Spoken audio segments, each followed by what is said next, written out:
கள்ளை காதலிக்கும் மனிதர்களே, மும்பையில் நரேந்திர மோடி அவர்கள் கரங்கரால் அடைக்கல் நாட்டப்பட்ட வீர சிவாஜியின் சிலை உலகிலேயே மிக உயர்ந்த சிலையாக உள்ள சீனாவின் புத்தர் சிலையின் சாதனைகளை முறியடிக்க உள்ளதாம். இந்தியாவில் வீர சிவாஜி நினைவு சிலை மும்பை கடலில் பல ஆயிரம் கோடிகள் செலவிடப்பட்டு கட்டப்படுகிறது. சும்மா கிடக்கும் கல்லை தூக்கி நிறுத்த இதற்காக இந்தியா செலவிடும் மக்களின் வியர்வை, ரத்தம், உழைப்பு வரிப்பணமாக சுமார் 3600 கோடிகள் கடலில் கொட்டி செலவிடப்படுகிறது.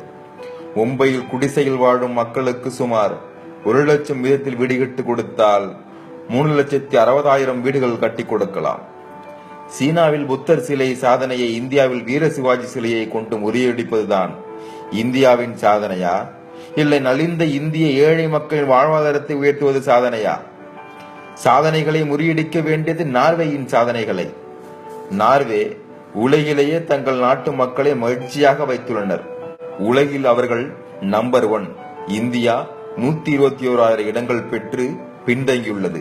இதையல்லவா முறியடிக்க வேண்டும்? சாதனைகளை முறியடிக்க வேண்டியது இங்கிலாந்தின் சாதனைகளை. உலகில் மக்களுக்கு சிறந்த மருத்துவ வசதிகள் செய்து தருவதில் இங்கிலாந்து முதலிடத்தில் உள்ளது. இதையல்லவா இந்தியா முறியடிக்க வேண்டும்? சாதனைகளை முறியடிக்க வேண்டியது டென்மார்க்கின் சாதனையை.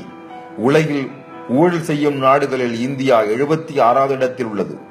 ஊழலற்ற நாடுகளில் டென்மார்க் முதலிடத்தில் உள்ளது. இதையல்லவா இந்தியா முறியடிக்க வேண்டும்? சாதனைகளை முறியடிக்க வேண்டியது பின்லாந்து சாதனையை. உலகளவில் இந்தியா கல்வியில் 50 ஆண்டுகள் பின்தங்கியுள்ளது. உலகளவில் கல்வியில் பின்லாந்து முதலிடத்தில் உள்ளது. முறியடிக்க வேண்டியது பின்லாந்தின் சாதனை அல்லவா? சாதனைகளை முறியடிக்க வேண்டியது அமெரிக்காவின் சாதனையை. அமெரிக்கா உலகில் மிகப்பெரிய விவசாயம் செய்யும் நாடு. விவசாயம் செய்வதில் உலகிடத்தில் முதலில் உள்ளனர். விவசாயிகளை மகிழ்ச்சியுடன் வைத்துள்ளனர். இதையல்லவா உலகம் சுற்றும் மோடியவர்களை முறியடிக்க வேண்டும்? ரத்தமும் சதையும் உயிரும் இதயம் உள்ள மனிதர்களை புறம் தள்ளிவிட்டு கள்ளை காதலிக்கும் மனிதர்களே, ஆட்சியாளர்களே, உங்கள் நெஞ்சம் என்ன இதயமே இல்லாத கல்லால் வடித்த சிலைகளா? நீங்கள் மாற்ற வேண்டியது, சாதிக்க வேண்டியது இதைத்தான்.